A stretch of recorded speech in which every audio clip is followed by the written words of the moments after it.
குர்ரதுல் ஐன் ஹனபி சுன்னத் ஜமாத் மசூதியில் பக்ரீத் பண்டிகை சிறப்பு தொழுகை. கோவை ஆர்எஸ்புரம் பகுதியில் உள்ள குர்ரத்துல் ஐன் ஹனபி சுன்னத் ஜமாத் மசூதியில் பக்ரீத் பண்டிகையை முன்னிட்டு சிறப்பு தொழுகை நடைபெற்றது. இந்த நிகழ்ச்சியில் ஏராளமான இஸ்லாமியர்கள் கலந்து கொண்டு அல்லாஹ்வை தொழுதும் நாட்டின் அமைதி, மக்கள் நலன், சகோதரத்துவம் மற்றும் சமாதானம் நிலைக்க வேண்டியும் சிறப்பு பிரார்த்தனைகள் செய்தனர். பக்ரீத் திருநாளின் முக்கியத்துவம் குறித்து மத அறிஞர்கள் உரையாற்றி மனிதநேயம், தியாகம் மற்றும் ஒற்றுமையை கடைபிடிக்க வேண்டும் என வலியுறுத்தினர். தொழுகை நிறைவடைந்த பின்னர் கலந்து கொண்டவர்கள் ஒருவரையொருவர் கட்டி அணைத்து பக்ரீத் வாழ்த்துக்களை பரிமாறிக்கொண்டு மகிழ்ச்சியை வெளிப்படுத்தினர். இந்த நிகழ்ச்சியானது மத நல்லிணக்கம் மற்றும் சமூக ஒற்றுமையை வெளிப்படுத்தும் வகையில் சிறப்பாக நடைபெற்றது. இந்நிகழ்ச்சியில் தலைவர் ஹாஜி சி கிதர் முகமது, செயலாளர் ஹாஜி ஜே ஆர் நூர்தீன், முத்துவள்ளி ஹாஜி ஏ ஷாஜஹான் இப்ராஹிம், ஹாஜி ஜே ரஃபிதீன் உள்ளிட்ட நிர்வாகிகள் கலந்து கொண்டனர்.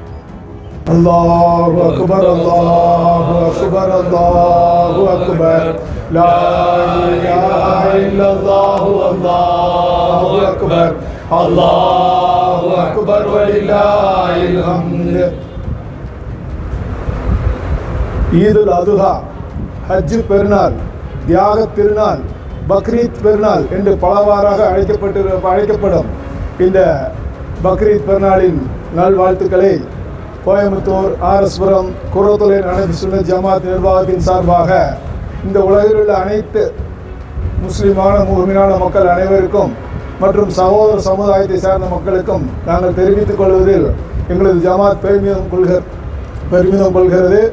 இன்று தியாக திருநாள் வருடா வருடம் நம்ம இடத்தில் வருகிறது போகிறது. இந்த தியாக திருநாள் நமக்கு உணர்த்தும் பாடம் என்ன, அதில் நமக்கு உண்டான படிப்பினை என்ன? நாம் நிறைய தியாகங்கள் செய்ய வேண்டும். நபி இப்ராஹிம் அலைஹிஸ்ஸலாம், நபி இஸ்மாயில் அலைஹிஸ்ஸலாம் அவருடைய தியாகத்திற்கு முன்பு நாம் கொடுக்கும் சில தியாகங்கள், அது தியாகத்தின் பட்டியலிலே இடம் பெற முடியாத சில தியாகங்கள் தான் நாம் செய்து கொண்டிருக்கிறோம் ஒழிய அந்த தியாகத்தின் அளவை நாம் அதிகப்படுத்த வேண்டும். தியாகம் என்பது என்ன என்றால், ஒரு மனித சமுதாயத்தை சார்ந்த நாம் குறைந்தபட்சம் நம்மளது மனதில் உள்ள கோபம், தாபம், பொறாமை, சூழ்ச்சி, வஞ்சகம் அனைத்தையும் தியாகம் செய்து அதற்கு பதிலாக எல்லோரிடத்திலும் அன்பாக பழகுவதற்கும் ஏழை எளிய மக்களுக்கு உதவி செய்வதற்குண்டான நல்ல பண்புகளை நாம் வளர்த்தி கொண்டு நம்மிடம் உள்ள தேவையில்லாத அனைத்தையும் தியாகம் செய்ய வேண்டும் என்று இந்த நன்னாளில் உறுதிமொழி எடுத்து மீண்டும் ஒருமுறை அனைவருக்கும் இந்த தியாக திருநாளில் பெருநாள் வாழ்த்துக்களை கூறி விடைபெறுகிறேன். அஸ்ஸலாமு அலைக்கும் வரஹ்மத்துல்லாஹி வபரகாத்துஹு. எங்களும் வாழ்ந்து கொண்டிருக்கிற அனைத்து தரப்பு மக்களுக்கும் ஈதுல் அதுஹா தியாக திருநாள் நல்வாழ்த்துக்களை தெரிவித்துக் கொள்கிறோம். எப்படி இறை தூதர் இப்ராஹிம் நபி அவர்கள் எப்படி தன்னுடைய எல்லா விஷயங்களிலேயும் அல்லாஹ்வுக்கு அர்ப்பணித்தார்களோ அதே தியாக மனப்பான்மை ஒவ்வொரு முஸ்லிம்களிடத்திலேயும் சக மனிதர்களிடத்திலே தன்னோடு பக்கத்தில் இருக்கக்கூடிய அண்டை வீட்டார், தன்னோடு சுற்றுச்சூழத்தார் அத்தனை பேர்களிடத்திலேயும் அதே அந்த தியாக உணர்வோடும் நன்னடத்தையோடும் ஒழுக்கத்தோடும் கண்ணியத்தோடும் மரியாதையோடும் நாம் நடந்து கொள்ள வேண்டும் என்பதை புனித இந்த ஈதினுடைய நாளில் இப்ராஹிம் அலைஹிஸ்ஸலாமுடைய வாழ்க்கையிலிருந்து நமக்கு பாடங்களாக படிப்பினைகளாக நமக்கு கற்றுத்தரப்படுகிறது.